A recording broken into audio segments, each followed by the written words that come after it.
Hello friends, this is SP Singh and welcome to smarted everyday.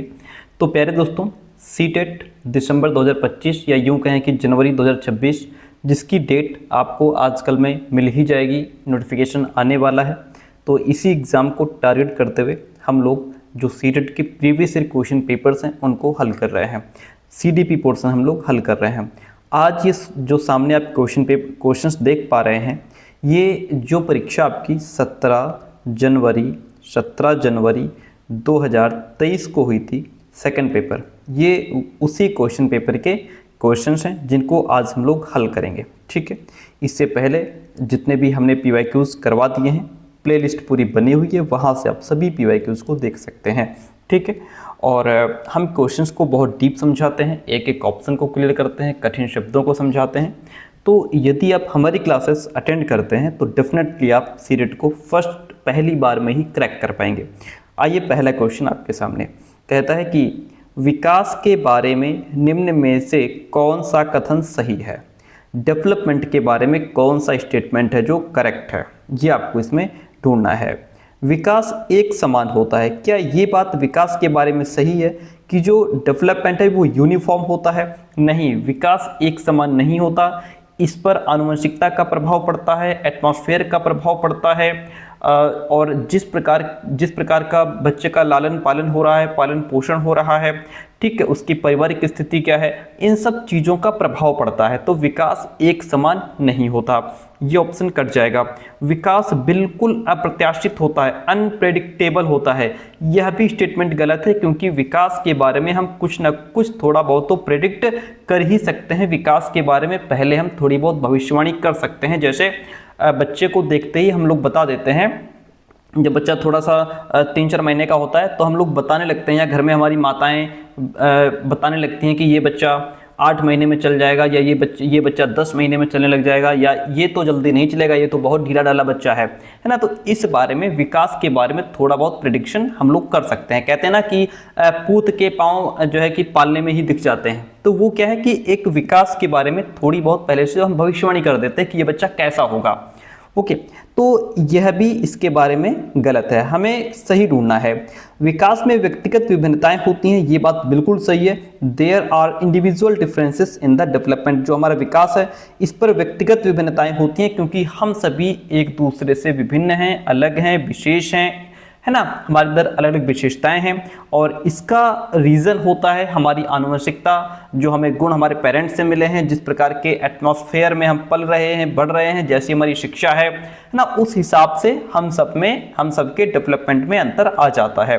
ठीक है, विकास विशिष्ट से सामान्य की ओर चलता है, नहीं, हमेशा विकास जो है वह सामान्य से विशिष्ट की तरफ चलता है, सामान्य से विशेष की तरफ चलता है। इसका मतलब ये हुआ कि पहले बच्चा सामान्य क्रियाएं करता है। कोई चीज पकड़ने के लिए दीजिए तो छोटा बच्चा है, उसके लिए पैर भी चलाएगा, हाथ भी चलाएगा, मुंह भी चलाएगा, पूरी बॉडी मूव करेगा, है ना।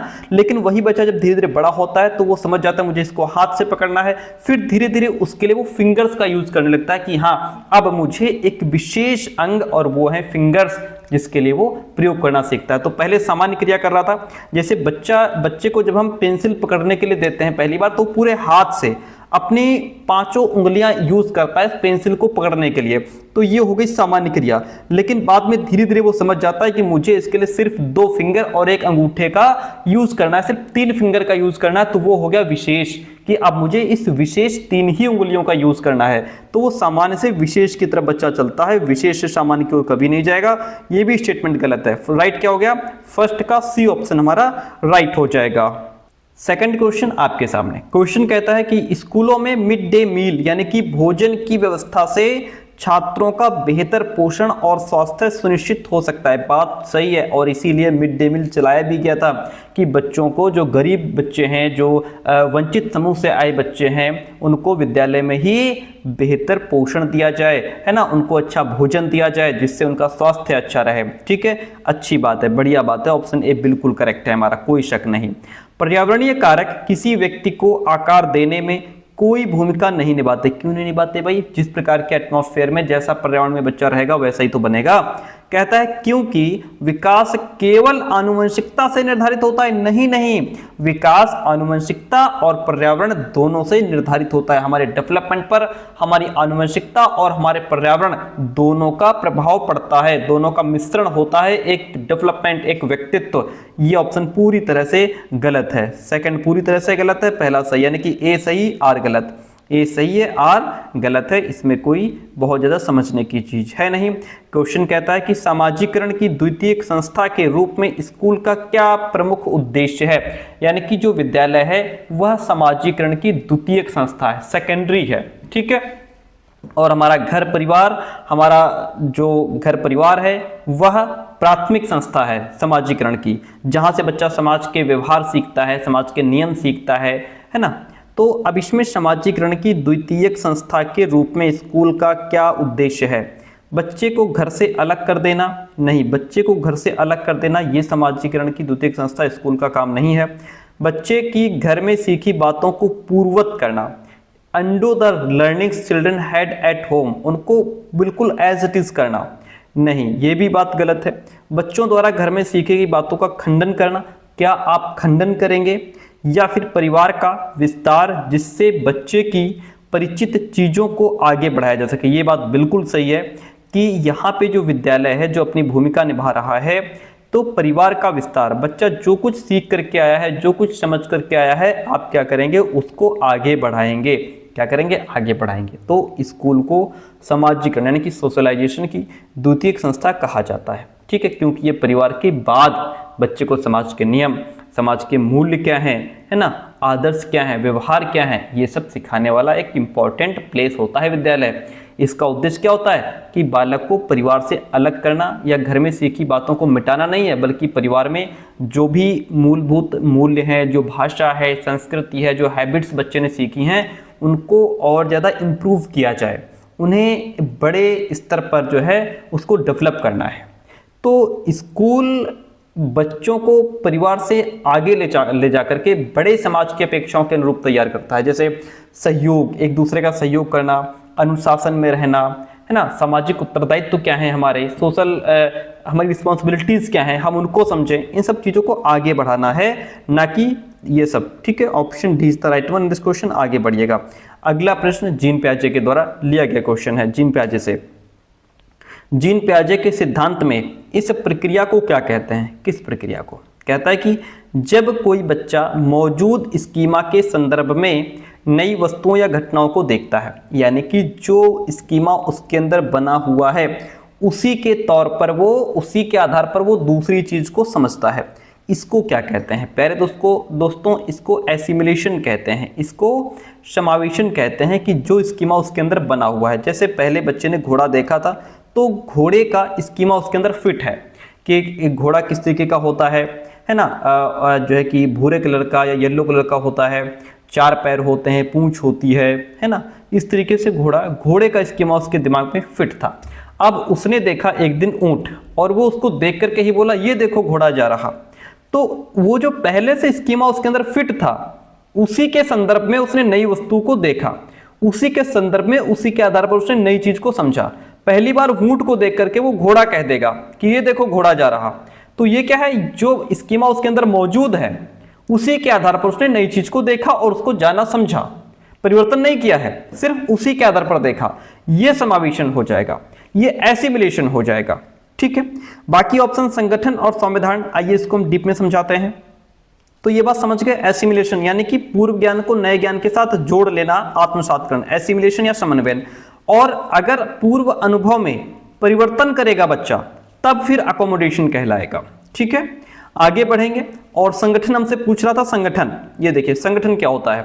संगठन का मतलब है कि मनुष्य के दिमाग की यह प्रवृत्ति कि वह अपने अनुभवों, विचारों और स्कीमा को आपस में जोड़कर, जो उसके अनुभव हैं, जो विचार हैं या जो नए नए स्कीमा जो उसने सीखे हैं, आपस में जोड़कर एक व्यवस्थित और संगठित ज्ञान प्रणाली बना ले। बच्चा पहले कुत्ता का स्कीमा बनाता है, बाद में बिल्ली का, फिर गाय का, फिर घोड़ा का। इनके स्कीमा सीखता है कि कुत्ता किस तरीके का होता है, बिल्ली, फिर गाय, घोड़ा, शेर, हाथी, चीता, इन सब के स्कीमा वो सीखता है। संगठन का मतलब है कि बच्चा इन सबको मिलाकर जानवर की एक श्रेणी बना लेता है ना, इन सबको मिलाकर जानवर की एक श्रेणी की, ये सारे जानवर हैं, पक्षियों का स्कीमा बनाता है, फिर उनका वर्गीकरण करता है, ये सारे पक्षी हैं, ये सारे जानवर हैं, है ना, ये उड़ने वाले पक्षी हैं, ये नहीं उड़ने वाले पक्षी हैं, या इस तरीके से वो उनको अलग अलग करता है बाद में। ऑर्गेनाइजेशन अलग अलग अनुभवों और स्कीमा को जोड़कर एक बड़े और व्यवस्थित ज्ञान संरचना का निर्माण करना। जो अलग अलग अनुभव उसने इकट्ठा किए, जो अब जैसे पहले अलग अलग अनुभव कैसे इकट्ठे किए उसने कुत्ते का स्कीमा अलग बनाया, बिल्ली का अलग बनाया, गाय का अलग बनाया, घोड़ा का अलग बनाया, शेर का अलग बनाया, चीता का अलग बनाया, उसने पहले अलग अलग बनाए। अब वो सारे अनुभव एक साथ जोड़ेगा, उन सबको एक साथ मिला करके अब वो एक बड़े ज्ञान की संरचना करेगा। इसी को कहते हैं ऑर्गेनाइजेशन, इसी को कहते हैं संगठन। तो यहां पे आप समावेशन समझ गए, संगठन समझ गए। संविधान का मतलब होता है इक्विलिब्रेशन, यानी कि यहाँ पे बच्चे के सामने जब कोई नई कंडीशन, नई परिस्थिति आती है तो वो यहाँ पे कई बार एसिमिलेशन और अकोमोडेशन दोनों करता हुआ नजर आता है, या फिर दोनों के बीच में कंपैरिजन करता है, दोनों को एक साथ करता है अपने आप को सेटिस्फाई करने के लिए। ठीक है, पार्या ढांचे की बात वाइगोत्स्की करते हैं। तो अकॉर्डिंग टू द क्वेश्चन हम एसिमिलेशन यानी कि समावेशन के साथ में चले जाएंगे। अगला प्रश्न लीजिए भाई, क्वेश्चन नंबर 5 हमसे कहता है कि डैश में बच्चे विभिन्न प्रकार की समस्याओं को सुलझाने के कौशल पा लेते हैं परंतु निगमनात्मक सोच नहीं कर पाते। किस स्टेज में उनके अंदर निगमनात्मक सोच नहीं आती है? संवेदी चालक अवस्था में, ये तो 0 से 2 वर्ष की अवस्था है। यहाँ पे तो वो समस्याओं को भी नहीं सुलझा पाते, है ना। यहाँ पे तो बच्चा अपने जो सेंस ऑर्गन हैं उन्हीं के माध्यम से दुनिया को समझ रहा होता है, तो ये तो हट ही जाएगा। मूर्त संक्रियात्मक अवस्था, मूर्त संक्रियात्मक अवस्था यानी कि कॉन्क्रीट ऑपरेशनल स्टेज, ये हमारी 7 से 11 साल की अवस्था है। यहाँ पे बच्चा अपनी समस्याओं को सुलझाने लगता है। ठीक है, यहाँ बच्चे के अंदर कंजर्वेशन का गुण आ जाता है ना। वो कॉन्सेप्ट ऑफ कंजर्वेशन समझने लगता है कि जल की मात्रा उतनी ही है, बस गिलास बदली है, या मिट्टी का आकार बदल सकता है लेकिन उसका आयतन उतना रहेगा। यहीं पे बच्चे के अंदर जो है संबंध आ जाता है, क्लासिफिकेशन आ जाता है, ये सारी क्वालिटीज यहाँ पे डेवलप हो जाती हैं। लेकिन निगमनात्मक सोच यहाँ पे नहीं आती। यहाँ पे बाकी तो समस्याएं वो सुलझा लेता है लेकिन निगमनात्मक सोच यहाँ पे नहीं आ पाती है। According to the question option हमारा बी राइट हो जाएगा। अब सी जो है ये कहता है कि पूर्व संक्रियात्मक अवस्था, पूर्व संक्रियात्मक अवस्था का मतलब है यहाँ पे बच्चा हमारा 2 से 7 साल का है। यहाँ बच्चे के अंदर क्या इंपॉर्टेंट चीजें डेवलप होंगी? यहाँ पे बच्चे के अंदर जीववाद आएगा, बच्चा निर्जीव चीजों को भी वास्तविक समझेगा, सिंबॉलिक थॉट बच्चे के अंदर आएगा, बच्चा अपने मोबाइल फोन को गाड़ी समझ करके चलाने लग जाएगा, है ना। वो सारी चीजें यहाँ पे आ जाएंगी। अमूर्त संक्रियात्मक अवस्था, फॉर्मल ऑपरेशनल स्टेज, यहां पे आएगा निगमनात्मक सोच, यहां पे डेवलप होगी निगमनात्मक सोच। आई बात समझ में? निगमनात्मक सोच कहां होगी? जब बच्चा 11 वर्ष से प्लस हो जाएगा तब आएगी बच्चे के अंदर निगमनात्मक सोच। ठीक है, और ये कह रहा था कि बाकी समस्याएं तो सुलझा लेता है, निगमनात्मक सोच नहीं आती, वो इसमें नहीं आती। कहां पे आएगी? इसमें आएगी, ऑप्शन नंबर डी में। ठीक है, तो अकॉर्डिंग टू द क्वेश्चन हम जाएंगे ऑप्शन नंबर बी के साथ में। और अब बढ़ते हैं नेक्स्ट प्रश्न की तरफ, कोहलबर्ग की तरफ। कोहलबर्ग के अनुसार नैतिक विकास के पूर्व पारंपरिक स्तर की क्या विशेषता है? जो प्री कन्वेंशनल लेवल होता है उसकी क्या विशेषता है? देखिए, इस बात पर ध्यान देना कि सांस्कृतिक कारक और लिंग नैतिक विकास को कैसे प्रभावित करते हैं। सांस्कृतिक कारक और लिंग की तो बात ही नहीं हुई है पूरी कोहलबर्ग की थ्योरी में, तो ये तो हट ही जाएगा, इसका कोई मतलब यहाँ पे बनता नहीं है। ठीक है, अच्छा या बुरा नियमों के पालन या अवज्ञा के परिणामों से निर्धारित होता है। जी हाँ, ये बात बिल्कुल सही है। ये हमारा पूर्व पारंपरिक स्तर जो हमारा प्री कन्वेंशनल लेवल है, ये उसी की विशेषता है। यहाँ पे इसमें बालक ये मानता है कि नियमों का पालन महत्वपूर्ण होता है क्योंकि दंड से बचने का यही एक तरीका है ना। यहाँ पे बच्चा डर के भय से आज्ञा का पालन करता है। जैसे आपके यहाँ मेहमान आए, बच्चे ने नमस्ते नहीं किया, आपने जब मेहमान चले गए आपने खूब डांटा उनको, है ना, कि तुमने पैर नहीं छुए, नमस्ते नहीं किया। फिर जब मेहमान चले जाते हैं आपने खूब डांटा। जब दोबारा फिर मेहमान कभी आते हैं, अब बच्चा जा करके दौड़ करके पैर में गिर जाता है, नमस्ते करता है खूब, है ना।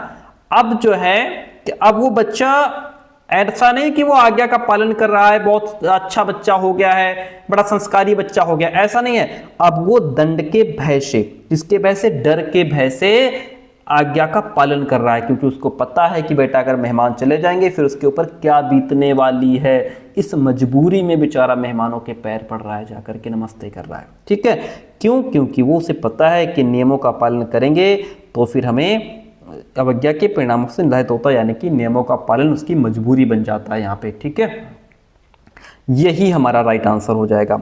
अगला पॉइंट कहता है व्यक्ति अपने कार्यों के परिणामों पर ध्यान केंद्रित करने की बजाय, रिजल्ट्स पर ध्यान कंसंट्रेट करने की बजाय दूसरे की अपेक्षाओं को बनाए रखने का प्रयास करता है। यानी कि यहाँ पे ये जो लेवल है हमारा, ये प्यारे दोस्तों सेकंड लेवल का थर्ड स्टेज है। थर्ड स्टेज में साथ में सब बताता रहता हूं ताकि आपको याद रहे। ये सेकंड लेवल का थर्ड स्टेज है जहां पे बालक दूसरे की अपेक्षाओं को ध्यान में रखता है, यानी कि यहां बालक गुड गर्ल गुड बॉय बनने की कोशिश करता है कि मुझे सब समझें कि मैं बहुत अच्छी लड़की हूं, बहुत संस्कारी हूं, मैं बहुत अच्छा लड़का हूं, बहुत संस्कारी हूं, मैं सबकी बात मानता हूं। यहाँ पे जो है कि घर में बेटी अपने पेरेंट्स, अपने दादा दादी की खूब सेवा करती है, टाइम पर उनको दवाई देती है, खाना देती है, सिर्फ इसलिए कि मम्मी उसकी कहती है मेरी बेटी बहुत अच्छी है। देखो इन जो है जो इनके ग्रैंडफादर हैं, ग्रैंडमदर हैं, उनके कितना ध्यान रखती है, समय पर दवाई, मेरी तो बेटी बहुत अच्छी है। तो यहाँ पे वो गुड गर्ल बनने की कोशिश कर रही है। ठीक है, ये हमारा सेकेंड लेवल थर्ड स्टेज हो जाएगा। स्व चुने हुए, खुद चुने हुए नैतिक सिद्धांतों का पालन करना जो सार्वभौमिक है। ये जो स्टेज है हमारा, ये हमारा यूनिवर्सल एथिकल प्रिंसिपल है और ये थर्ड लेवल का सिक्स्थ स्टेज है। ये किस में आता है? ये थर्ड लेवल का सिक्स्थ स्टेज है, लास्ट वन। यहां तक बहुत कम व्यक्ति पहुंच पाते हैं। हमने आपको ये भी बता दिया, ये भी बता दिया, ये भी बता दिया। ये तो यहाँ पे इस नियम से कहीं भी संबंधित नहीं है। अकॉर्डिंग टू द क्वेश्चन हम जाएंगे ऑप्शन नंबर बी के साथ में। इतनी बात होती है क्लियर, आगे बढ़ जाइए। क्वेश्चन नंबर 7 कहता है कि वाइगोत्स्की के सामाजिक सांस्कृतिक सिद्धांतों में विश्वास रखने वाली एक शिक्षिका को क्या करना चाहिए? एक ऐसी टीचर है जो वाइगोत्स्की के सामाजिक सांस्कृतिक सिद्धांत में विश्वास रखती है। विद्यार्थियों के बीच अंतःक्रिया और संवाद को हतोत्साहित करना चाहिए? नहीं, इसी बात पर तो वाइगोत्स्की जोर देते हैं, डिस्करेज नहीं इनकरेज करो। क्या करो? इनकरेज करो। इसलिए ये कट जाएगा ऑप्शन। जरूरत पड़ने पर उपयुक्त पाठ देना चाहिए, ये बात बिल्कुल ठीक है कि जहां बच्चे को जरूरत पड़े वहां बच्चे को थोड़ी हिंट दे दो, थोड़ी हेल्प कर दो। सवाल लगा रहा है, नहीं लगा पा रहा है, फॉर्मूला बता दो, बाकी सवाल अपने आप लगा लेगा। ये क्या है? ये जरूरत पड़ने पर एक टेम्पररी हेल्प दी जाती है बच्चे को। ठीक है, ये तो टीचर काम करेगी यहाँ पे। विद्यार्थियों के व्यवहार को विनियमित करने के लिए इनाम और सजा का उपयोग करना चाहिए। इनाम और सजा की बात यहाँ पे व्यवहारवादी करते हैं, वाइगोत्स्की नहीं करते। विद्यार्थियों को उद्दीपन और प्रतिक्रिया के बीच अनुबंधन स्थापित करने के लिए प्रोत्साहित करना, ये बात पावलव करते हैं। इसकी बात कौन करेंगे? पावलव करेंगे। वो भी व्यवहारवादी ही हैं। According to the question option number B कि जब विद्यार्थी को जरूरत पड़ेगी तो वो उपयुक्त पाठ यानी कि टेम्पररी हेल्प देंगी, बच्चे को थोड़ा हिंट देंगी और बच्चा बाकी काम अपने आप कर लेगा। Option B is the right one in this question. अगला प्रश्न लीजिए भाई, कहता है लेव वाइगोत्स्की के सिद्धांतों के अनुसार बच्चों और वयस्कों के द्वारा ज्ञान का सहनिर्माण समीपस्थ विकास के क्षेत्र के बाहर किया जाता है, अंदर किया जाता है, नीचे या आगे? तो लेव वाइगोत्स्की के सिद्धांतों के अनुसार बच्चों और वयस्कों के द्वारा ज्ञान का जो सहनिर्माण है, जो ज्ञान का जो कंस्ट्रक्शन है, वो समीपस्थ विकास के क्षेत्र के अंदर किया जाता है, यानी कि जोन ऑफ प्रॉक्सिमल डेवलपमेंट के अंदर होता है। ZPD क्या है? ये zone of proximal development, ZPD, ये वो एरिया होता है जहां बच्चा खुद काम नहीं कर सकता, लेकिन कोई उसका कुशल साथी, कोई शिक्षक, कोई सहपाठी या पेरेंट्स उसकी सहायता करें, मार्गदर्शन करें, तब वो काम कर सकता है। यही होता है ZPD, zone of proximal development, जहां बच्चा खुद तो काम नहीं कर पा रहा था, लेकिन अगर कोई दूसरा हेल्प कर दे तो वो काम कर लेता है। इसको कहते हैं zone of proximal development. Option B is the right one this question. आगे बढ़िए। एक प्रगतिशील और बाल केंद्रित शिक्षा के अंतर्गत निम्न में से किसका स्थान नहीं है? शिक्षा कैसी है? प्रोग्रेसिव है। कैसी है? चाइल्ड सेंटर्ड एजुकेशन की बात हो रही है, तो इसमें which of the following is not included? इसमें कौन सी चीज शामिल नहीं है? डिजिटल तकनीकी और शिक्षण अधिगम सामग्री का प्रयोग करना, हाँ जी बिल्कुल हम डिजिटल टेक्नोलॉजी का यूज़ करेंगे, टीचिंग लर्निंग मटेरियल्स का यूज़ करेंगे। ये तो बहुत अच्छी चीज़ है, ये तो इसमें शामिल है। हमें ढूंढना है कौन सी शामिल नहीं है, नहीं ढूंढना है, ये तो है। क्रियात्मक खेल, खोज और अनुभवों से सीखने पर बल देना, ये भी इसमें शामिल है, हमें नहीं वाला ढूंढना है। केवल संरचित पाठ्यक्रम समाप्ति पर बल देना, ये बात यही तो राइट है, यही तो इसमें शामिल नहीं है। यानी कि कह रहा है emphasises only on course completion, यानी कि समय पर कोर्स खत्म कर दो। यानी कि जो चैप्टर दिए गए हैं कि अगर आपको स्कूल में कहा गया है कि आपको 3 महीने के अंदर आधा सिलेबस खत्म करना है, 3 महीने के अंदर ये 10 चैप्टर खत्म करने हैं, तो आपको खत्म करने हैं। अब टीचर का मुख्य फोकस किस पे होगा कि मुझे ये 10 चैप्टर 3 महीने के अंदर खत्म करने ही करने हैं। अब बच्चे को कुछ समझ में आए ना आए, वो कुछ भी जान पाए, उससे कोई मतलब नहीं है। बस टीचर ने समय पर कोर्स खत्म कर दिया, बात खत्म। क्या तो ये चीज इसमें शामिल नहीं है, ठीक है। लोकतांत्रिक और स्वतंत्र अभिव्यक्ति के साथ छात्रों की सक्रिय भागीदारी, ये भी हमारा प्रगतिशील और बाल केंद्रित शिक्षा के अंतर्गत आता है कि यहाँ बच्चा अपना जो है स्वतंत्र होकर के पार्टिसिपेट कर पाए और एक्टिव होकर के पार्टिसिपेट कर पाए। अकॉर्डिंग टू द क्वेश्चन हम ऑप्शन नंबर सी के साथ में चले जाएंगे। क्वेश्चन कहता है मानकीकृत परीक्षणों के उपयोग से बुद्धिलब्धि की अवधारणा के द्वारा बुद्धिमत्ता का पता लगाने के बारे में एक प्रमुख चिंता यह है कि, क्या चिंता है भाई इसमें देखिएगा। जो बुद्धिलब्धि के जो टेस्ट हैं वो एक्चुअली हैं क्या कि अमेरिका जैसे देशों में डेवलप हुए, तो वहाँ के देशों में डेवलप हुए तो वहाँ की संस्कृति, वहाँ का कल्चर और वहाँ के जो पले बढ़े बच्चे हैं उनके हिसाब से वो डेवलप हुए। अब जब वो हमारे यहाँ टेस्ट अप्लाई किए जाते हैं तो अंतर तो आना ही है, क्योंकि हमारे यहाँ का एटमॉस्फेयर, यहाँ की शिक्षा, यहाँ बच्चों की सामाजिक आर्थिक स्थिति, संस्कृति, सभ्यता अलग है, तो यहाँ पे उनमें डिफरेंस आएगा। तो इसमें कहता है कि अब जैसे IQ की अवधारणा के द्वारा बुद्धिमत्ता का पता लगाने के बारे में प्रमुख चिंता यह है कि वे सांस्कृतिक रूप से निष्पक्ष नहीं है, क्योंकि ये जहाँ टेस्ट तैयार किए गए हैं, परीक्षण तैयार किए गए हैं, इन पर उस संस्कृति की छाप है, ये उस संस्कृति से ग्रसित हैं। अब जब दूसरी संस्कृति में, भारत जैसे देश में जब उनको अप्लाई किया जाएगा तो सटीक आंसर नहीं आएगा, ठीक है, ये बात सही है। वे केवल गुणात्मक विश्लेषण करते हैं, तो जो हमारे बुद्धिलब्धि के जो टेस्ट हैं केवल गुणात्मक विश्लेषण करते हैं ऐसा नहीं है। IQ टेस्ट गुणात्मक नहीं, क्वालिटेटिव नहीं, ये क्वांटिटेटिव स्कोर हमें देते हैं, जैसे कि 100, 120, 140 बुद्धिलब्धि है ना, ये क्वालिटेटिव नहीं क्वांटिटिव देते हैं हमको। वे बुद्धि को व्यापक रूप से मापते हैं, गलत बात है, क्योंकि IQ टेस्ट सिर्फ तार्किक, विश्लेषणात्मक और मेमोरी बेस्ड जो IQ लेवल होता है उसी को मापता है। ये बच्चे की जो सिंगिंग पावर है उसकी, वो समाज के साथ कैसे जुड़ा हुआ है, इमोशनली कैसा फील करता है, क्रिएटिविटी कितनी है, इन सब चीज़ों को वो नहीं माप पाते। वे व्यक्तिगत मतभेदों के लिए जिम्मेदार हैं, ये भी गलत है, क्योंकि व्यक्तिगत मतभेदों को पहचाना एक बात है, लेकिन उनके जिम्मेदार होने का यहाँ पे कोई भी साइंटिफिक बेस हमको नहीं मिल रहा है। अकॉर्डिंग टू द क्वेश्चन हमारा ए राइट हो जाएगा, ठीक है। जैसा कि मैंने आपको समझाया कि इन परीक्षणों में जो पूछे गए क्वेश्चंस होते हैं वो अक्सर उन संस्कृति, वहाँ की भाषा, वहाँ का अनुभव, वहाँ के बैकग्राउंड से प्रभावित होते हैं जो एक विशेष वर्ग या समुदाय से रिलेटेड होते हैं, ठीक है। और इसलिए जो व्यक्ति अलग बैकग्राउंड से आया है, जैसे ग्रामीण है, आदिवासी है, अल्पसंख्यक वर्ग से आया है, वो इन टेस्ट में नंबर कम ला सकता है, भले ही वो वास्तव में उतनी ही या उससे ज़्यादा बुद्धिमान हो, लेकिन एक्चुअल में नंबर कम लाएगा। Option A is the right one in this question. Question number 11 है आपके सामने। क्वेश्चन कहता है टीचर्स को प्राथमिक माध्यमिक कक्षा में मुद्रित समृद्ध वातावरण नहीं बनाना चाहिए। क्यों नहीं बनाना चाहिए भाई? प्रिंट रिच एनवायरनमेंट बनाना चाहिए। कैसा होता है प्रिंट रिच एनवायरनमेंट? ये होता क्या है? ये होता है इस तरीके का प्रिंट रिच एनवायरनमेंट, यानी कि जहाँ पे आप चीज़ों को प्रिंट करके क्लास में लगा दें। जैसे इसमें मंथ्स नेम जनवरी, फरवरी, मार्च, अप्रैल जो हैं क्लास में इस तरीके से लगा दिए गए हैं।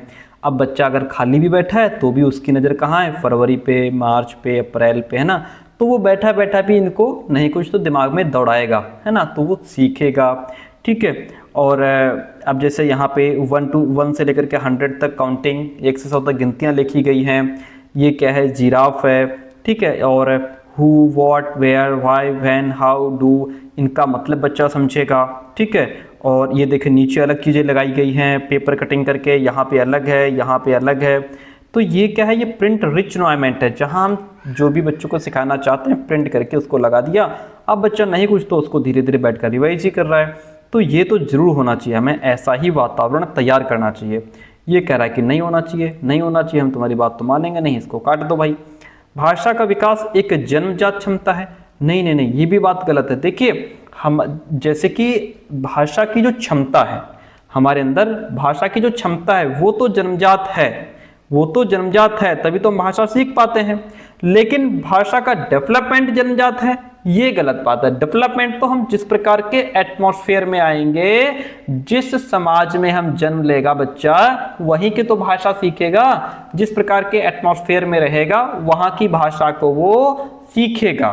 ठीक है, तो भाषा का विकास जन्मजात नहीं होता, बस भाषा की क्षमता जन्मजात होती है, जिसको नॉम चॉम्स्की ने लैंग्वेज एक्विजिशन डिवाइस भी कहा है कि हमारे अंदर भाषा को सीखने की एक जन्मजात क्या है, अंदर एक डिवाइस फिट होती है हमारे अंदर। ठीक है, क्षमता तो है लेकिन डेवलपमेंट अपने आप नहीं होगा। डेवलपमेंट हम जिस प्रकार के एटमॉस्फेयर में रहेंगे उस प्रकार का होगा भाषा का। ठीक है, वहां की भाषा सीखेंगे। तो ए और आर दोनों ही ऑप्शंस गलत हो जाते हैं। अगला पॉइंट लीजिए, प्रिंट रिच एनवायरनमेंट आप समझ गए। क्वेश्चन कहता है लड़के और लड़कियां जेंडर उचित व्यवहार, यानी कि किस जेंडर को कैसा व्यवहार करना है, लड़के को कैसा व्यवहार करना है, लड़कियों को कैसा व्यवहार करना है, अपने जेंडर के वयस्कों का अवलोकन और अनुसरण करके सीखते हैं। बात बिल्कुल ठीक लिखी है भाई कि जो है जो लड़के लड़कियां हैं वो अपने वो व्यवहार अपने जेंडर के वयस्क यानी कि जो उनसे बड़े हैं, वयोवृद्ध हैं, है ना, अपने जो सीनियर हैं उनको देख करके वो सीखते हैं कि ये लड़का है किस तरीके का बिहेव करता है, ये लड़की है इनको क्या काम करना चाहिए क्या नहीं करना चाहिए। ठीक है, उन्हीं को करके सीखते हैं। बात बिल्कुल ठीक है। और आपको बता दें कि ये सोशल लर्निंग थ्योरी पर बेस्ड क्वेश्चन पूछा गया है। इसके अकॉर्डिंग बच्चे जेंडर से जुड़ा व्यवहार अपने आसपास के जो उसके पेरेंट्स हैं, टीचर्स हैं, जो सोसाइटी है उसको देख करके सीखते हैं कि जैसे कि लड़कों को मजबूत और लड़कियों को नम्र समझना चाहिए, लड़कियां कोमल होती हैं, लड़के कठोर होते हैं। ये जो व्यवहार है ये समाज के द्वारा सिखाया जाता है। ठीक है, तो ये बात ठीक है। जेंडर पूर्णतः जैविक संरचना है, नहीं नहीं, ये बायोलॉजिकल कंस्ट्रक्ट नहीं है, ये समाज, ये क्या है, ये सामाजिक संरचना है। ये कैसी संरचना है, ये सामाजिक संरचना है, ये एक सोशियो कंस्ट्रक्ट है। ठीक है, ये बायोलॉजी तब होता, बायोलॉजी का मतलब यहाँ पे ये अगर सेक्स लिखा होता, अगर यहाँ पे सेक्स लिखा होता, और कई बार सेक्स और जेंडर भी लिखा होता है, तो इंग्लिश में याद रखिएगा, हिंदी में दोनों को कई बार लिंग लिख देता है। ठीक है, तो जेंडर सेक्स अगर यहाँ पे लिखा होता तो सेक्स जो है वो बायोलॉजी है, इसका मतलब हमें सिर्फ एक स्त्री एक पुरुष के रूप में देखना, वो बायोलॉजिकल संरचना है। लेकिन स्त्री पुरुष के रोल अलग अलग फिट कर देना ये जेंडर है। तो जेंडर जो है ये सोशियो कंस्ट्रक्ट है, बायोलॉजिकल कंस्ट्रक्ट नहीं है। ठीक है, सेक्स मतलब लैंगिकता जो जैविक होती है, जैसे पुरुष या स्त्री का शरीर सिर्फ। ठीक है, जेंडर मतलब एक सामाजिक और सांस्कृतिक निर्माण है, जैसे लड़के लड़कियां कैसा व्यवहार करेंगे। तो ये ऑप्शन गलत है, ए सही है, ए सही है, लेकिन आर यहाँ पे गलत हो जाएगा। Option C is the right one in this question. हम बढ़ेंगे नेक्स्ट प्रश्न की तरफ। क्वेश्चन नंबर 13 लीजिए भाई। छात्रों के विविध समूह के साथ बातचीत करते हुए शिक्षक को क्या करना चाहिए। विविध समूह का मतलब यहाँ पे ये है कि ऐसे छात्र जो अलग अलग समाज से आए हैं, अलग अलग संस्कृति के हैं, उनकी आर्थिक कंडीशन अलग अलग है, भाषा अलग अलग बोलने वाले हैं, शारीरिक क्षमता अलग अलग है, मेंटल एबिलिटी अलग अलग है, अलग अलग एजुकेशनल बैकग्राउंड से आए हैं, तो ऐसे बच्चे आपके साथ बैठे हैं। ठीक, अब उनके साथ बातचीत करते हुए टीचर को क्या करना चाहिए। ऐसी चर्चाओं को हतोत्साहित करना चाहिए जो छात्रों को उनकी पृष्ठभूमि और अनुभवों के बारे में बात करने के लिए प्रोत्साहित करे। क्या ऐसी चीज़ों को, ऐसे डिस्कशन को आप हतोत्साहित कर देंगे जो उनके बैकग्राउंड को या उनके अनुभवों को आगे बढ़ाए? नहीं, बिल्कुल नहीं करेंगे, काट दो इसको। लगातार अपनी रूढ़ियों और पूर्वाग्रहों पर चिंतन करना चाहिए, ये बात ठीक है। टीचर को कंटिन्यू अपने अंदर झांक करके देखना चाहिए, कहीं मैं किसी एक जो है कि एक समूह के साथ तो नहीं अच्छा बर्ताव कर रहा हूँ, ऐसा तो नहीं कि एक समूह के साथ अच्छा बर्ताव कर रहा हूँ, एक समूह के साथ गलत बर्ताव कर रहा हूँ, या मैं जेंडर रूढ़िवादिता से तो नहीं ग्रसित हूँ, या फिर मेरे अंदर कोई जेंडर पूर्वाग्रह तो नहीं है, मैं लड़कियों को ज़्यादा इंपॉर्टेंस दे रहा हूँ, लड़कों को कम दे रहा हूँ, या जो अच्छे घर से बच्चे आ रहे हैं मैं उनको ज़्यादा इंपॉर्टेंस देता हूँ, जो गरीब घर के बच्चे हैं, आर्थिक कंडीशन अच्छी नहीं है, मैं उनको कम इंपॉर्टेंस दे रहा हूँ, या मैं किसी बच्चे को ज़्यादा टाइम देता हूँ, किसी को कम, ऐसी चीज़ें मेरे अंदर तो नहीं है। वो सारी चीज़ें टीचर को अपने अंदर झांक करके देखनी चाहिए। एक समान पाठ्यक्रम का पालन करके मूल्यांकन का मानकीकरण करना चाहिए। हम देखिए, मैंने पहले बताया, यहाँ पे जो बच्चे हैं वो विविध समूह के, अलग अलग समूह के, अलग अलग समूह संस्कृत के बच्चे हैं, तो आप एक समान पाठ्यक्रम कैसे अप्लाई कर सकते हैं भाई? मैंने पहले ही कहा कि अलग अलग टीचिंग मतलब एजुकेशनल बैकग्राउंड से आए हैं, किसी की भाषा अलग है, उनकी शारीरिक क्षमता अलग है, मानसिक क्षमता अलग है, तो फिर एक समान पाठ्यक्रम सब पर लागू नहीं होगा। शिक्षण की प्राथमिक विधा के रूप में व्याख्यान पद्धति को अपनाना, व्याख्यान मोड ऑफ प्राइमरी कह रहा है कि लेक्चर मेथड तो वैसे भी गलत है, बच्चों के साथ नहीं अपनाना चाहिए, है ना, उससे तो बच्चा बोर ही होता है, उबाऊ होता है, ये भी हटा दो। ऑप्शन बी सही है कि टीचर को अपने अंदर झांक के देखना चाहिए, मैं रूढ़िवादिता से ग्रसित तो नहीं हूँ, मैं पूर्वाग्रही तो नहीं हूँ। ठीक है, option B is the right one in this question. आगे बढ़िए भाई, क्वेश्चन कहता है अच्छा मूल्यांकन कैसा होना चाहिए? सर्वांगीण और समग्र होना चाहिए, मानकीकृत और परीक्षा केंद्रित होना चाहिए, योगात्मक और मानक संदर्भित होना चाहिए, या फिर शिक्षक केंद्रित और विच्छिन्न होना चाहिए? प्यारे दोस्तों, यहाँ पे जो मूल्यांकन है वह समग्र और सर्वांगीण होना चाहिए। ये छात्र के, अच्छा समग्र की बात हो रही है, समग्र का मतलब क्या है? होलिस्टिक, यानी कि समग्र विकास, बच्चे का शारीरिक विकास, मानसिक विकास, सामाजिक विकास, नैतिक विकास, इन सभी का मूल्यांकन होना चाहिए। और सर्वांगीण होना चाहिए, सर्वांगीण मूल्यांकन में बच्चे का ज्ञान, उसकी स्किल्स, उसका पर्सपेक्टिव्स, उसका इंटरेस्ट, उसका बिहेवियर, इन सभी पहलुओं को ध्यान में रखा जाता है। तो मूल्यांकन सर्वांगीण और समग्र होना चाहिए। मूल्यांकन मानकीकृत और परीक्षा केंद्रित नहीं होना चाहिए भाई, है ना। परीक्षा केंद्रित सिर्फ आप एग्जाम सेंट्रिक हैं, सिर्फ बच्चे का एग्जाम ले लिया उसी पर फोकस है, बाकी बच्चे की कोई स्किल आप नहीं देख रहे हैं, ये गलत है। योगात्मक और मानक नहीं होना चाहिए, शिक्षक केंद्रित भी नहीं होना चाहिए। ऑप्शन क्या हो जाएगा हमारा? Option A is the right one in this question. आगे बढ़िए, निम्न में से कौन से अभिलक्षण एक समालोचनात्मक विद्यार्थी के नहीं है? बच्चा कैसा है? क्रिटिकल थिंकर बच्चा है। क्रिटिकल थिंकर का मतलब यहाँ पे यह है कि जहाँ बच्चा बड़ी गहराई से चीज़ों को जानता है, समझता है ना, एनालिसिस करता है, तर्क करता है, कारण देखता है, इन सभी चीज़ों को, बहुत डीपली चीज़ों को समझता है। तो क्रिटिकल थिंकर के कौन से लक्षण नहीं है?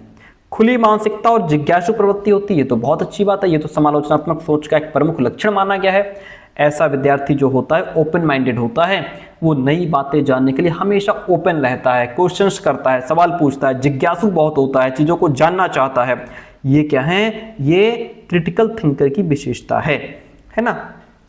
हमें नहीं ढूंढना है।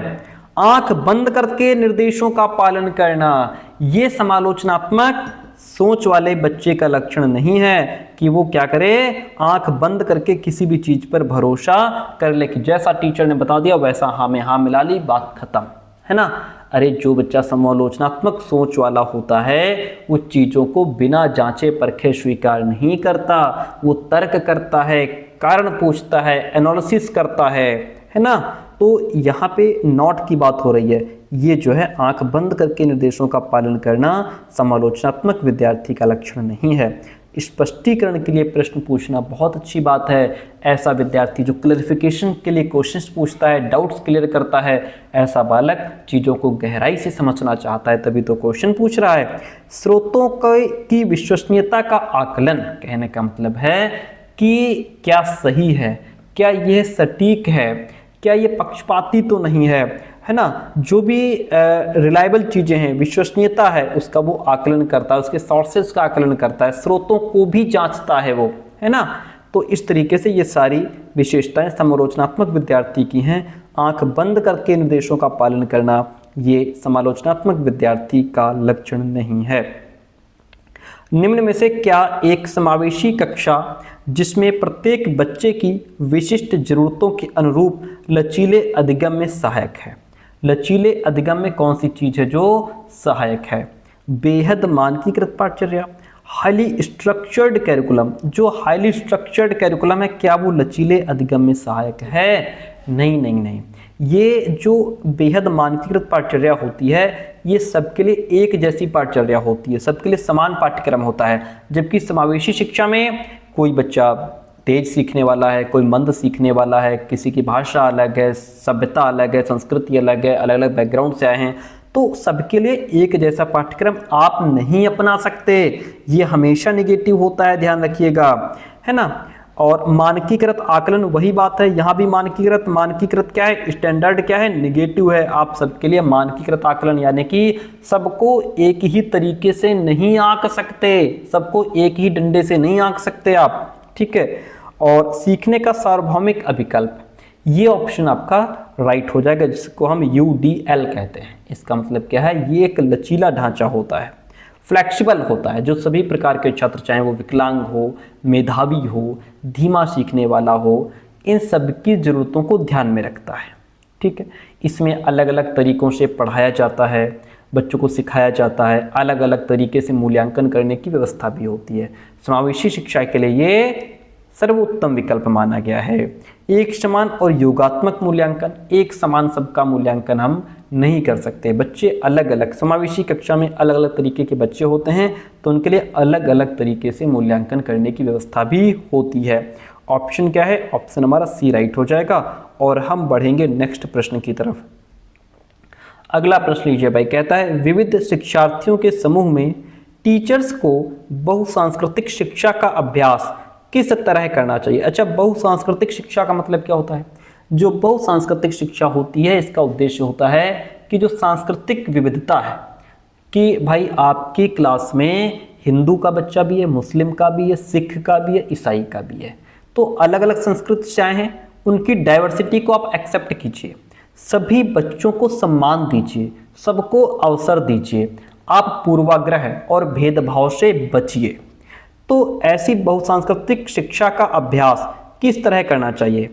एक समान और मानकीकृत पाठ्यक्रम सुनिश्चित करके।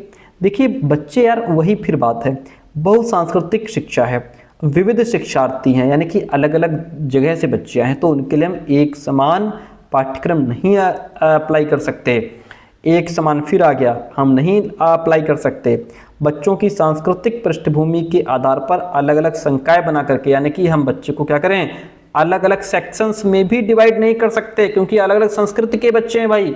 फिर वो कहेंगे लो हम हिंदू हैं हमको अलग कर दिया, वो मुस्लिम है उनको अलग कर दिया, सरदार कहेंगे हमको अलग कर दिया, ईसाई कहेंगे हमको अलग कर दिया। ये तो एक अलग थलग की भावना आ जाएगी ना। हम बच्चों को सेक्शंस में भी डिवाइड नहीं करेंगे भाई।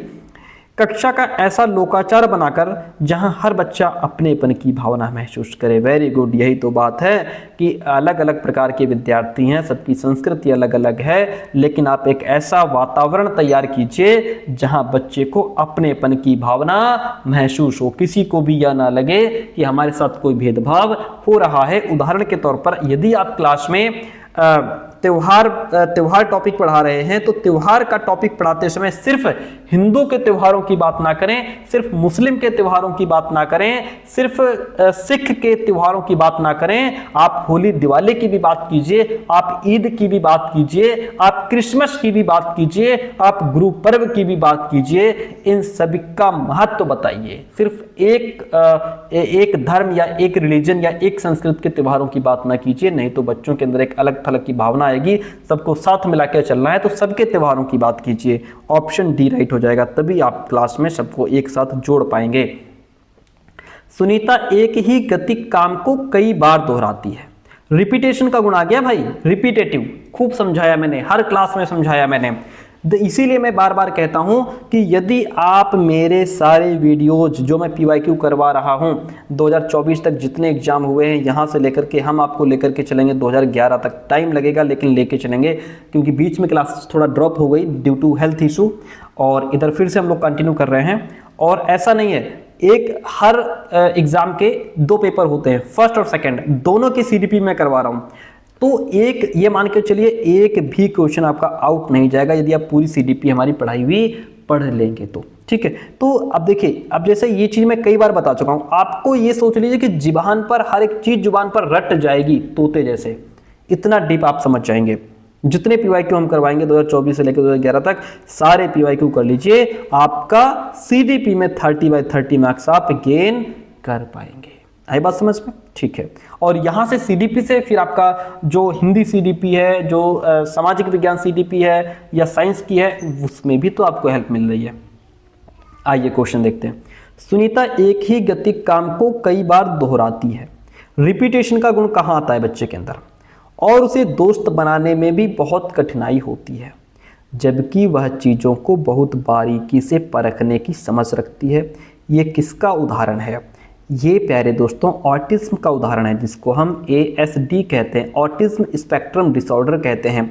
इससे ग्रसित बच्चा एक ही काम को बार बार करेगा, रिपीट करेगा, दोहराने की प्रवृत्ति उसके अंदर होगी, अपनी बात को बार बार दोहराएगा और समाज के साथ अच्छे से कांटेक्ट नहीं कर पाएगा। जब कांटेक्ट नहीं कर पाएगा, दोस्त भी अच्छे से नहीं बना पाएगा। और शालीनता से ग्रसित बच्चा अपनी बात को कैसे शुरू करना है, कैसे कंटिन्यू करना है ना, कम्युनिकेशन लोगों के साथ कैसे करनी, बातचीत कैसे करनी है, इससे भी वो पीछे हट जाता है, नहीं कर पाता है। ठीक है। बाकी डिसलेक्सिया यहाँ पे है नहीं, बच्चे को पढ़ने में दिक्कत है नहीं, लिखने में दिक्कत है नहीं, हाइपर एक्टिव बच्चा इसमें है नहीं। ठीक है। क्या है? ऑटिज्म से ग्रसित बच्चा है, शालीनता वाला बच्चा, उसके अंदर रिपीटेशन का गुण आएगा, कम्युनिकेशन की दिक्कत आएगी, समाज के लोगों के साथ आई टू आई कांटेक्ट नहीं कर पाएगा, दोस्त नहीं बना पाएगा, ये सारी चीजें उसके अंदर देखने को मिलेंगी। और जो ध्यान न्यूनता अतिक्रियाशीलता विकार, यानी कि ये बच्चा अपने ध्यान को कंसंट्रेट नहीं कर पाता, चीजों पर कंसंट्रेट नहीं कर पाता, ये बच्चा ज्यादा देर तक एक जगह टिक नहीं सकता, जिसको ADHD होगा, है ना। ये बार बार उछल कूद, बड़ा चंचल तरीके के बच्चे होते हैं। ये बात क्लियर हो गई, क्वेश्चन क्लियर हो गया, हम आगे बढ़ेंगे। क्वेश्चन कहता है कौन सा उदाहरण सहायकी तकनीक का इस्तेमाल करते हुए विद्यार्थियों को सुनने में हेल्प करेगा। पूरे क्वेश्चन को भूल जाइए, इतना ध्यान रखिए, इसमें सुनने में हेल्प करने वाली कौन सी चीज है? ब्रेल प्रणाली क्या ये सुनने में हेल्प करती है? नहीं, ये दृष्टिबाधित बच्चों के लिए होती है।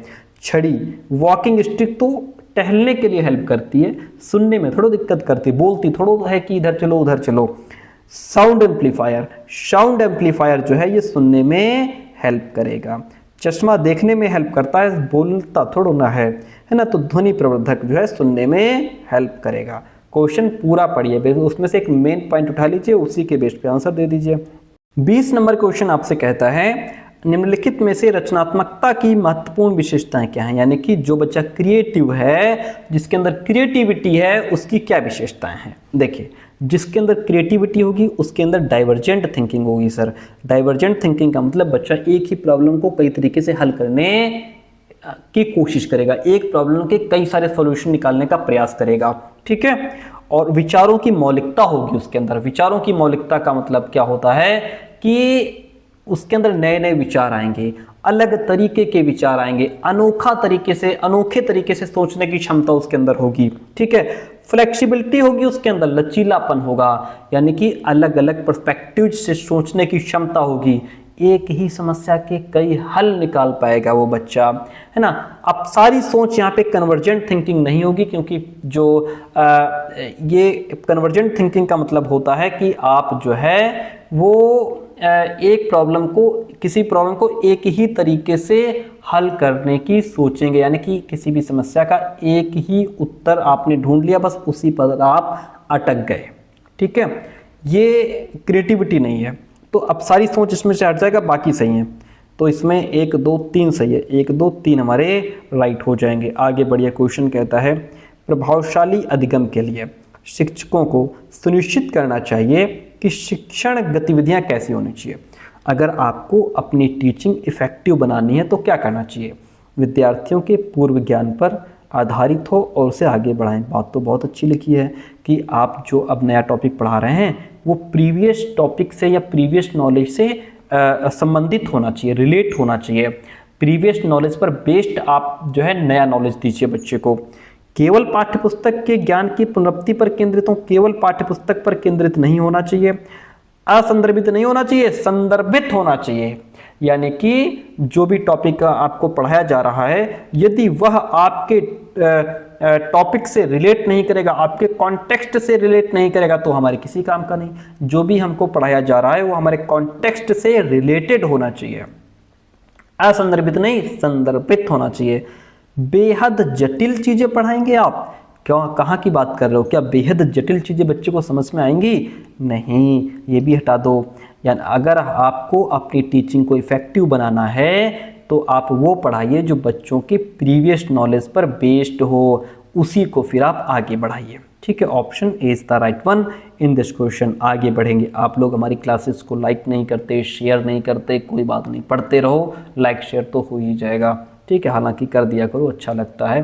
कमेंट भी कर दिया करो, बता दिया करो क्लास कैसी रही।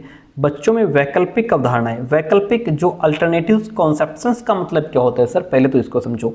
वैकल्पिक अवधारणाएं, इसका मतलब होता है कि बच्चे दुनिया को समझने के लिए अपने एक्सपीरियंसेस और ऑब्जर्वेशन के बेस पे अपनी ही तरह के छोटे छोटे सिद्धांत बना लेते हैं। जैसे बच्चा दौड़ रहा है और कहेगा देखो देखो सूरज मेरे पीछे दौड़ता चला आ रहा है, देखो चंदा मामा मेरे पीछे चला आ रहा है, मैं 6 किलोमीटर दूर आ गया हूँ फिर भी बच्चा चंदा मामा देखो मेरे पीछे ही आ रहा है। यानी कि उसने सिद्धांत क्या बना लिया है कि सूरज रोज पूरब में निकलता है, सूरज मेरे पीछे चलता है, यानी कि सूरज घूम रहा है। क्या घूम रहा है? सूरज घूम रहा है। हालांकि साइंटिफिकली ये गलत है, लेकिन बच्चे ने यही सिद्धांत बनाया है। तो टीचर डायरेक्ट नहीं कह देगा बच्चे से कि ये गलत है, टीचर उसको विधिवत तरीके से धीरे धीरे समझाएगा कि बेटा सूरज नहीं घूमता, पृथ्वी घूमती है। ठीक है, ये वैकल्पिक अवधारणाएं हैं। इसको क्या करेंगे आप? उनकी आत्मकेंद्रित और तर्क शून्य सोच को दर्शाती हैं कि बच्चों की जो सोच है वो तर्क शून्य है बिल्कुल, या फिर केवल उच्च बुद्धि लब्धि वाले विद्यार्थियों में ही वैकल्पिक अवधारणाएं पाई जाती हैं। सीखने की प्रक्रिया में क्या ये चीज़ें बाधा डालती हैं?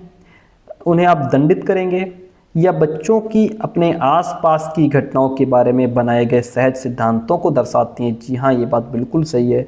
बच्चों के अंदर ये जो अल्टरनेटिव कॉन्सेप्शंस होती हैं, वैकल्पिक धारणाएं होती हैं, ये वो जो उन्होंने अपने आसपास देखा, जाना, समझा, उसी के आधार पर उन्होंने सिद्धांत बना लिए। इसी को कहते हैं सहज सिद्धांत। ठीक है, इतनी बात क्लियर है? वेरी गुड, आगे बढ़ेंगे। 23 नंबर क्वेश्चन कहता है कि शिक्षक प्रभावी समस्या समाधान को प्रोत्साहित कर सकते हैं। कैसे? अपनी कक्षा में कई दृष्टिकोणों और अनुमानों को हतोत्साहित करके? नहीं भाई, अपनी कक्षा में आप कई दृष्टिकोण को और अनुमान को प्रोत्साहित कीजिए, डिस्करेज मत कीजिए। ठीक है, बच्चों को सहज अनुमान लगाने के लिए प्रोत्साहित करना, ये बात बिल्कुल ठीक है। हम बच्चों को क्या करेंगे? अगर आपको प्रभावी समस्या समाधान बच्चे के अंदर लाना है तो बच्चा जो अनुमान लगा रहा है उसको आप लगाने दीजिए, उसको उसकी इस सोच को इम्प्रूव कीजिए कि बच्चा कम से कम अनुमान तो लगा रहा है ना। यहाँ पे बच्चों समस्या समाधान के लिए बच्चों को अलग अलग क्या क्या संभावनाएं हो सकती हैं उस पर सोचने के लिए, अनुमान लगाने का अवसर देना चाहिए, है ना। अब यहाँ पे सहज अनुमान की बात हो रही है, इनिशिएटिव गेसेस की बात हो रही है। ये बच्चों की क्रिएटिविटी और उनके अंदर जो क्रिटिकल थिंकिंग होती है उसको एक्टिव करते हैं, जिससे कि वो नए सॉल्यूशंस ढूंढ पाते हैं। ठीक है, समस्या का चरण दर चरण समाधान लिखकर, ये बात बताओ आप केवल यानी कि सिर्फ लिख दोगे कि इसका ये सॉल्यूशन है, क्या उससे बच्चों को कुछ सोचने का मौका मिलेगा? बिल्कुल नहीं मिलेगा, सिर्फ देख करके ब्लैक बोर्ड पे उतार लेंगे। पाठ्यपुस्तक ज्ञान के पुनरुत्पादन पर ध्यान केंद्रित करना, रटे रटाए आंसर से प्रॉब्लम सॉल्विंग स्किल डेवलप नहीं होती माय लॉर्ड। आई बात समझ में? ऑप्शन हमारा बी राइट है। हम बढ़ जाएंगे नेक्स्ट प्रश्न की तरफ। वेरी गुड भाई। प्रश्न कहता है एक कम उपलब्धि वाला बच्चा है, नंबर कम आते हैं, समझता धीरे है, सुना नहीं पाता है, जो क्वेश्चंस दिए जाते हैं याद करके नहीं आ पाता, बेचारा कम उपलब्धि वाला है, अंडर अचीविंग बच्चा है। उसको बच्चे के कक्षा शिक्षक के रूप में आप उस बच्चे के क्लास टीचर हैं। जो बच्चा कम नंबर ला रहा है आप उसके कौन है? क्लास टीचर हैं। आपको इनमें से कौन सी रणनीति सबसे अधिक उपयोगी लगती है कि वो बच्चा धीरे धीरे सीख जाए? विद्यार्थी को उसकी कम उपलब्धि पर एक लंबा व्याख्यान देना, यानी कि आप लेक्चर देंगे और उसकी ये जो कम उपलब्धि वाली समस्या है वो खत्म हो जाएगी। लेक्चर से कौन ही समझ पाया है। उसकी कम उपलब्धि के कारणों की पहचान करने का प्रयास करना, बात तो बहुत अच्छी लिखी है भाई। आखिर बच्चा कम उपलब्धि वाला है क्यों, नंबर्स क्यों कम ला रहा है, जो क्वेश्चन दिए जा रहे हैं क्यों याद करके नहीं आ रहा है, टॉपिक को क्यों नहीं समझ पा रहा है, इसका आप पहले पहचान करेंगे, यानी कि आप यहाँ पे निदान कर रहे हैं। फिर क्या करेंगे, अल्पकालिक कर सकने योग्य लक्ष्य निर्धारित करेंगे। बहुत अच्छा पॉइंट लिखा है, कहता है पहले बच्चों को कारणों की पहचान कीजिए कि आखिर बच्चा क्यों नंबर कम ला रहा है, क्यों नहीं सुना पा रहा है क्वेश्चंस। फिर अल्पकालिक कर सकने योग्य लक्ष्य निर्धारित करके, यानी कि फिर आप बच्चों को क्या करें कि उसको छोटे छोटे गोल सेट करें। उसके कैसे गोल, छोटे छोटे गोल सेट करें। जैसे अगर आप दूसरे बच्चों को 10 क्वेश्चन याद करने के लिए दे रहे हो घर से, तो इसको केवल 2 प्रश्न दीजिए कि तुम 2 प्रश्न याद करके आना, हमको सुना देना, हम खुश हो जाएंगे। तो जहां दूसरे 10 याद करेंगे, ये 2 याद करेगा, तो इसका गोल छोटा हो गया। अब ये 2 क्वेश्चन आकर के आपको सुना देगा, जब सुना देगा इसकी हिम्मत बढ़ेगी। अगर इकट्ठे इनको 10 दे रहे थे, इसको भी 10 दे दोगे तो हिम्मत हार जाएगी, ऑलरेडी वो अंडर अचीविंग बच्चा है। तो इसको छोटे छोटे, हमारे सामने कोई बड़ा गोल होता है तो एक बार हमारी हिम्मत पीछे हटती है, हम हिम्मत हार जाते हैं, कॉन्फिडेंस लो हो जाता है। लेकिन जब हमारे सामने कोई छोटे छोटे गोल सेट कर दिए जाते हैं तो हम एक गोल जब एक लक्ष्य पालेंगे तो हिम्मत बढ़ेगी, दूसरा लक्ष्य पालेंगे और हिम्मत बढ़ेगी, फिर हम अपने धीरे धीरे बड़े लक्ष्य को हासिल कर सकते हैं। वही हमें करना है। पहले 2 क्वेश्चन दो, बच्चा सुना देगा, अगले दिन 2 दे दो, सुना देगा, फिर 3 दे दो, बच्चा सुना देगा। इससे धीरे धीरे बच्चा नॉर्मल बच्चा हो जाएगा, है ना। तो ये काम आपको करना है। बात बहुत अच्छी, हमको अच्छा लगा ऑप्शन ये। आगे क्या कहता है, स्कूल प्रबंधन को आवश्यक कदम उठाने के लिए कहना, जैसे कम उपलब्धि वाले छात्रों के लिए एक अलग संकाय बना देंगे आप। नहीं, हम कभी भी ध्यान रखिएगा, कभी भी बच्चों को सेपरेट नहीं करेंगे। अलग थलग की बात ऑप्शन में अगर है तो वो ऑप्शन हटाना है हमको, अगर क्वेश्चन निगेटिव है तो, पॉजिटिव है तो। बच्चे के पेरेंट्स को कहाँ तक बुलाते घूमोगे यार, बहुत बच्चे होते हैं ना स्कूल में, तो ये भी हटा दो। Option B is the right one in this question. बहुत बढ़िया प्यारा सा क्वेश्चन था। आगे बढ़ते हैं। बच्चों में कॉन्सेप्चुअल अंडरस्टैंडिंग को सक्षम करने के लिए इनमें से कौन सी महत्वपूर्ण गतिविधि है, डायलॉग, लेक्चर, डायरेक्ट इंस्ट्रक्शन या फिर रिवॉर्ड। क्या करना है बच्चों में कॉन्सेप्चुअल अंडरस्टैंडिंग यानी कि अवधारणात्मक समझ को क्या करना है, अवधारणात्मक समझ को सक्षम करना है भाई। क्या करेंगे इसके लिए संवाद बेस्ट ऑप्शन होता है। संवाद देखिए, अवधारणात्मक यानी कि जो कॉन्सेप्चुअल समझ होती है, इसको ये तभी डेवलप होती है जब बच्चे अपने विचार प्रकट करें, तर्क दें, अपने साथियों से, सहपाठियों से, टीचर्स से क्या करें, डिस्कशन करें, संवाद करें, बातचीत करें, कम्युनिकेशन करें। संवाद से बच्चे अपने प्रीवियस नॉलेज और नई इंफॉर्मेशन को जोड़ते हैं, क्वेश्चंस पूछते हैं, और जो मिसकॉन्सेप्शंस हैं, जो गलत धारणाएं हैं, उनको वो सही करते हैं। तो यहाँ पे संवाद हमारा बेस्ट ऑप्शन है। व्याख्यान क्या है भाई, ये तो एक तरफा जानकारी देने वाला है कि इसमें टीचर बोल रहा है, बच्चे सुन रहे हैं, बच्चा इसमें पैसिव होता है। डायरेक्ट इंस्ट्रक्शन, केवल बताने से अवधारणाएं गहराई से नहीं बन पाती हैं। पुरस्कार ये सिर्फ मोटिवेशन दे सकता है लेकिन गहरी समझ पैदा नहीं करता भैया। ऑप्शन ए टिक कर लो। हम आगे बढ़ते हैं। क्वेश्चन बहुत बड़ा है, ध्यान से समझिएगा। क्वेश्चन क्या कहता है, राष्ट्रीय शिक्षा नीति 2020 के अनुसार सभी चरणों में, यानी कि जितने भी स्टेजेज बताई गई हैं, सभी स्टेजेज में अनुभवात्मक अधिगम अपनाया जाएगा। अनुभवात्मक अधिगम क्या होता है सर? अनुभवात्मक अधिगम को एक्सपेरिएंशियल लर्निंग कहते हैं। यानी कि अनुभवात्मक का मतलब है अनुभव पर आधारित या अनुभव से सीखने वाला। तो सभी चरणों में अनुभवात्मक अधिगम अपनाया जाएगा। अनुभवात्मक अधिगम के संदर्भ में कौन सा कथन सही नहीं है, आपको गलत ढूंढना है। यह शिक्षण अधिगम प्रक्रिया में विद्यार्थियों की अपेक्षा शिक्षक को अधिक सक्रिय बनाता है। नहीं, ये शिक्षक को अधिक सक्रिय नहीं, ये बालक को अधिक सक्रिय बनाएगा। किसको बनाएगा सर? बालक को बनाएगा। इसलिए ये गलत है और हमको यही तो ढूंढना है। एक तो ये मिल गया। यह नए ज्ञान की प्राप्ति तथा सकारात्मक अधिगम के स्थानांतरण के लिए पूर्व अनुभवों को जोड़ने में सहायक है। ये बात बिल्कुल ठीक है, पुराना अनुभव नई जानकारी से जोड़ना ही इसका मूल है। ये इसमें सही है, हमें गलत ढूंढना है। ठीक है, तो गलत एक तो फर्स्ट मिल गया। थर्ड देखिए, यह पूरी तरह पारंपरिक पुस्तकीय ज्ञान के संवर्धन पर आधारित है। नहीं नहीं नहीं, ये बात गलत है। ये पूरी तरह किताबों पर आधारित नहीं है। ये एक्सपीरियंसेस और प्रयोग के माध्यम से विद्यार्थियों में वास्तविक और वैज्ञानिक समझ डेवलप करने पर बल देता है। ठीक है, पुस्तकीय ज्ञान पर आधारित नहीं है। एक पहला गलत मिला, एक थर्ड गलत मिला। चौथा ऑप्शन कहता है, क्या कहता है चौथा ऑप्शन देखिएगा। अच्छा, एक हमको ये गलत मिला था, एक ये गलत मिला था, हमें गलत ही ढूंढना है। कहता है कि यह अनुभवों और प्रयोगों के माध्यम से विद्यार्थियों में वास्तविक और वैज्ञानिक समझ विकसित करने पर बल देता है, जैसा मैंने अभी बताया था। ठीक है, अनुभव और प्रयोगों से वैज्ञानिक समझ ये विकसित करता है। ये ऑप्शन सही है। गलत क्या है? पहला और तीसरा गलत है हमारा। तो क्या हो जाएगा?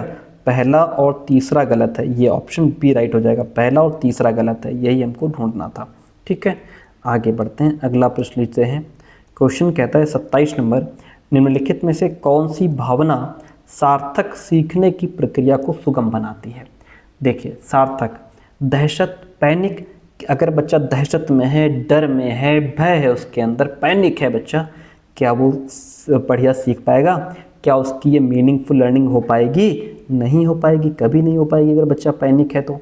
कुंठा, फ्रस्ट्रेशन, इसमें भी बच्चे की मीनिंगफुल लर्निंग नहीं होने वाली।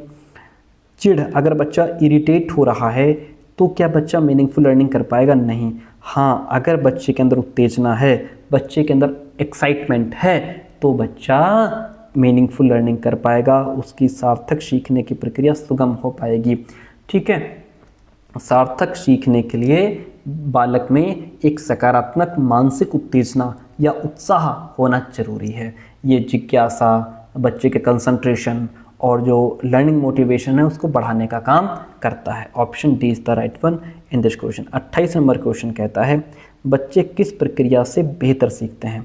निष्क्रिय होकर के? नहीं, पैसिव नहीं, बच्चा हमेशा एक्टिव रहेगा। वेधन और प्रत्यास्मरण से बेहतर सीखते हैं? नहीं, इसमें ड्रिल एंड रिकॉल अच्छी चीज़ नहीं है। रट करके भी बच्चा बेहतर नहीं सीखता, बच्चा डिस्कवरी के माध्यम से बेहतर सीखता है। किसके माध्यम से? निर्देशित खोज, यानी कि यहाँ पे टीचर जो है वो सिर्फ मार्गदर्शन का काम करेगा, डिस्कवर तो बच्चा करेगा। है बात समझ में? बच्चे सबसे अच्छी तरह तब सीखते हैं जब उन्हें खुद स्वयं खोज करने का, डिस्कवर करने का मौका मिलता है और टीचर वहाँ पे एक गाइडेड, एक जो है मार्गदर्शक की भूमिका निभा रहा होता है। इस प्रोसेस में बच्चा एक्टिव होता है, ओके, क्वेश्चंस पूछता है, एक्सपीरियंसेस के बेस पे ज्ञान का निर्माण करता है। Option D is the right one. आज का सेकंड लास्ट क्वेश्चन आपके सामने, निम्नलिखित में से कौन सा उच्च स्तरीय कौशल है जिसमें अपनी सोच के बारे में सोचना शामिल है? जहां बच्चा अपनी सोच के बारे में सोचता है, क्या वो रिकॉल है, कंडीशनिंग है, मेटाकॉग्निशन है, रिपीटेशन है? हमने आपको पहले खूब समझाया है। जहाँ बच्चा अपनी सोच के बारे में सोचे उसे हम मेटाकॉग्निशन कहते हैं, अधिसंज्ञान कहते हैं। इसका मतलब होता है अपनी सोच के बारे में सोचने की प्रक्रिया। इसमें व्यक्ति अपना जो मेंटल प्रोसेस है, जैसे सीखना, समझना, प्रॉब्लम सॉल्यूशन, डिसीजन मेकिंग, इन सभी के बारे में जागरूक होता है, उन्हें कंट्रोल करता है। बच्चा ये समझता है मैं क्या सीख रहा हूँ, क्या समझ रहा हूँ, है ना। बालक अपनी खुद की क्षमताओं को, है ना, और जो भी उसने पढ़ने के लिए या जो भी उसने रणनीति बनाई है उसके बारे में जानता है, समझता है कि कब और कैसे कौन सी स्ट्रैटेजी मुझे फॉलो करनी है।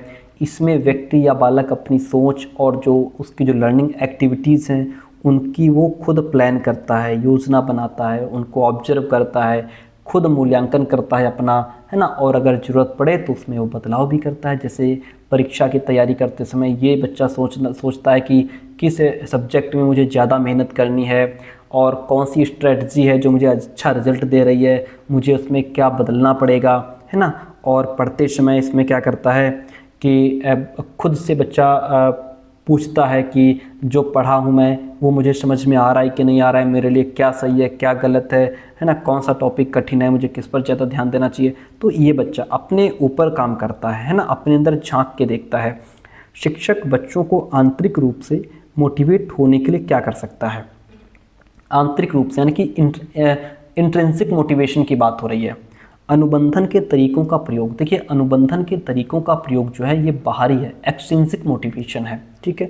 ये पुरस्कार देना ये भी बाहरी है, दंड का प्रयोग बाहरी है, विद्यार्थियों की अभिरुचि को ध्यान में रखना, जब कि आखिर बच्चे का इंटरेस्ट किस में है ना, बच्चे का इंटरेस्ट किस में है। टीचर जब बच्चे का इंटरेस्ट, उसकी पसंद क्या है, उसकी व्यक्तिगत ज़रूरत को समझता है और अपनी टीचिंग प्रोसेस को उसी के अनुरूप ढाल लेता है, तो इससे बच्चों के अंदर सीखने की एक इंट्रिंसिक मोटिवेशन डेवलप हो जाती है। इससे वो खुद से पढ़ाई के प्रति उत्साहित और प्रेरित हो जाते हैं। आई बात समझ में? तो बाकी जैसे अनुबंधन का तरीका, उचित पुरस्कार, दंड, ये सब एक्सट्रिंसिक मोटिवेशन के उदाहरण हैं, जबकि आंतरिक प्रेरणा जहाँ बच्चे की होगी ये बच्चों की व्यक्तिगत रुचि, उत्सुकता और सीखने के आनंद पर आधारित होती है। Option D is the right one this question. कैसी रही क्लास ये आप कमेंट करके जरूर बताएंगे। थैंक यू सो मच, मिलते हैं बहुत जल्दी नेक्स्ट क्लास में।